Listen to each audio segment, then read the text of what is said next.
Now at 7:48, with the latest discoveries that have some scientists asking if it is possible to live forever. NBC's Michelle Kaczynski is here with details. Hey, Michelle, good morning. Hi, good morning, Ann. You know, you talk to some of these top researchers, microbiologists, molecular geneticists, and it's almost hard to believe that what they're saying is real and not science fiction, that there's this growing community of scientists that sees aging as not necessarily an inevitability, but a problem that they believe can be fixed.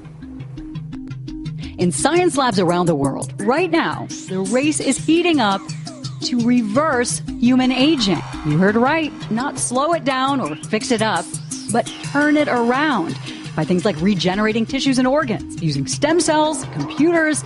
There's a printer that makes blood vessels, mice that regrow intestines. What really excites me is that I'm working on the world's biggest, oldest problem. So you think there's someone alive today who could live thousands of years? Right, exactly. I don't think there's any limit. There's nothing that would stop people intrinsically from living thousands of years.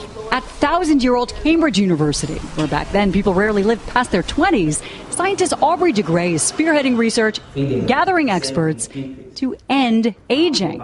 He sees it not at all as a necessity, but a problem, a buildup of damage and gunk in our cells.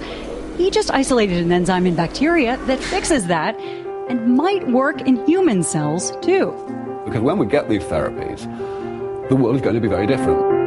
There are all kinds of ideas out there. Implanted computer chips to operate mechanical body parts. Here, why don't you take these? And a supplement created by American molecular geneticist Bill Andrews that he says slows the shortening of our chromosome tips, or telomeres, which is believed to be a main reason why we age. The main reason I want to live forever is it's fun to be alive.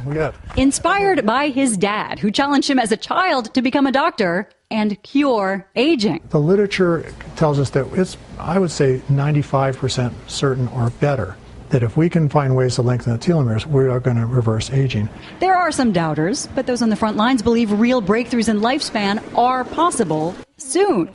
Sonia Arison wrote a book on how society will change when we start living to 100 or 200,000. If you know you have 1,000 years to live, you might eat even more potato chips on the couch.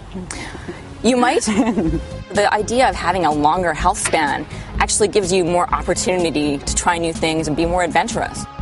These scientists are pushing their mortal minds to the limit. Will you hurry up? I promised that I would reach 150. To, as they put it, cure aging or die trying.